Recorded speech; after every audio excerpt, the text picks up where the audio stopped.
Well, the decision I made about that was well after I had started this book, and when that horrible case occurred, I was as devastated as everybody else. And one of the things that went through my mind, since that part of Connecticut is not that far from where Scarpetta's headquarters is, I said, you know, in real life, she probably would have responded and helped her colleagues out in this. And that led me to the next question of what would it do to her? We haven't seen her really quite that devastated by the cases that she works, although they have a strong effect on her. She's now squared up against a very different monster in modern times, not just in terms of what happened in Newtown, but if you look at what in this book is called spectacle killings, where you have what almost are like Walking Dead people who commit these horrific crimes, and people, you know, the other human beings are nothing to them. They have no regard for themselves. And ultimately, as we're seeing in real life, they're almost like suicide bombers. They want to go out in a blaze of evil glory, right up to being acknowledged by the White House. These are the types of cases we're seeing.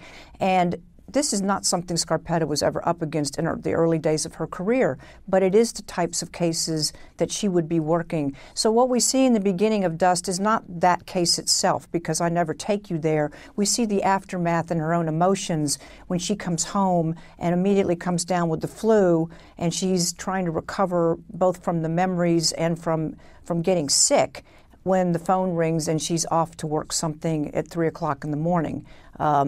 And this begins a series of other crimes with not the same type of killer, but yet again a modern monster, somebody who is creating spectacles at the expense of his victims. So I try to keep Scarpetta in the world that the rest of us inhabit. And it's painful decisions sometimes, because I could look the other way, but I don't think that's right to do. I know the types of things that she would be seeing. I know the very powerful opinions that she would have about it, as would her colleagues, both FBI and local police. And it gives me an opportunity to share the point of view that really comes, quite honestly, from me having so much association with the real people who do the work.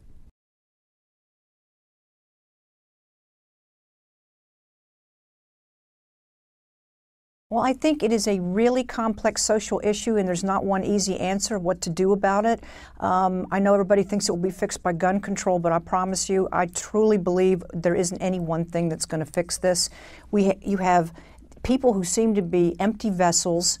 They feel that they have no reason to be here, and they probably get the idea from other similar crimes that they're going to do something that's going to make them really famous. And it's worth it to them to lose their own life in the process. And this is not the only, Sandy Hook is not the only case we've seen like this. We're seeing it all too often these days. And I think that we're going to have to study this and say, what are the components that are creating this, and what can we do as a society to protect ourselves? Because we should be able to go to the movies or a shopping mall or in an airport or to school and not worry about mass murder.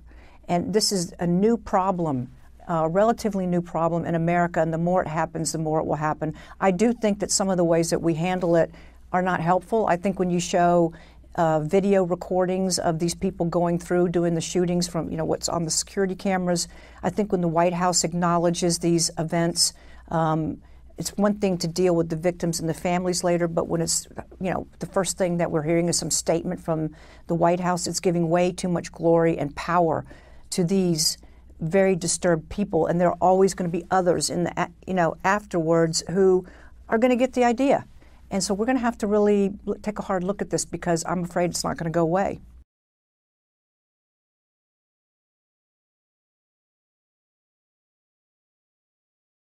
Well, when Scarpetta is called to the first crime scene in Dust, after she's just gotten home from Connecticut, and she's goes out to the MIT, where a body has been found.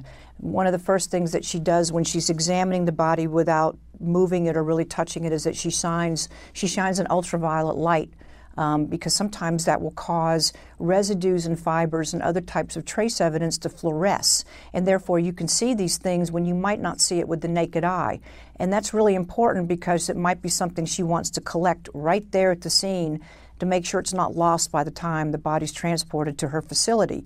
So dust comes from the fact that when she shines this light on this body of a woman wrapped in a strange white cloth out in the middle of a playing field, there's just electric fluorescence of these very brilliant colors, red, green, and blue. And it's everywhere. And she's wondering, what is this? And of course, she collects some of it there. She collects more of it later. It turns out this same residue, which she has analyzed in the labs, is related to some other cases that have happened in the Washington, D.C. area. And so part of what she has to unravel here is, what is this residue? What might it be from? And what is it telling us? And that's just one of many things that many trails that she has to go down in trying to figure out who is committing these horrible crimes.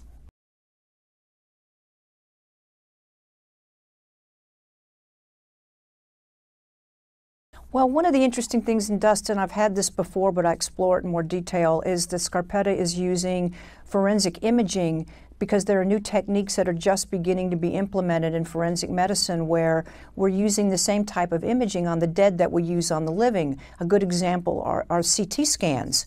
And Scarpetta has a scanner in her medical examiner's office, and she has reasons to be suspicious that this first victim may have actually died prematurely, that whatever this bad person was doing to her, he didn't finish because she died. And so that leads her down a path of trying to see if this person may have had an underlying medical condition, particularly with her heart.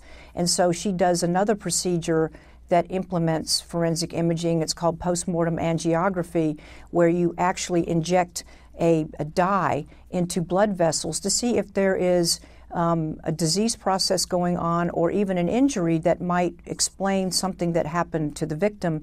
And sometimes these things aren't really seen once you take a blade to the body. So she's doing this three-dimensional imaging on the entire body, inside and out, before she ever takes a blade to it. And it tells her a very interesting story and begins to explain what may have happened to this person, and she begins to reconstruct.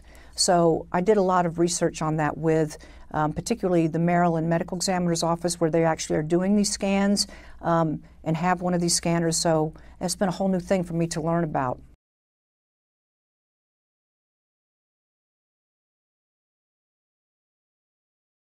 Well, I have a new character. I have a lot of interesting characters who walk through my mind, but I can't write books about all of them because Scarpetta takes up pretty much of all of my time. But I thought, you know what, wouldn't it be fun to create some really great characters for television? So the first one I've been working on is a young woman who's an investigator, a police investigator with very special talents and a very unusual past, and her name is Greta Stone. And we're right now working on the pilot for ABC with the high hopes it will spin off into a dramatic series, but I think it's a character that, a very interesting woman that everybody's going to really like a lot and find fascinating to watch.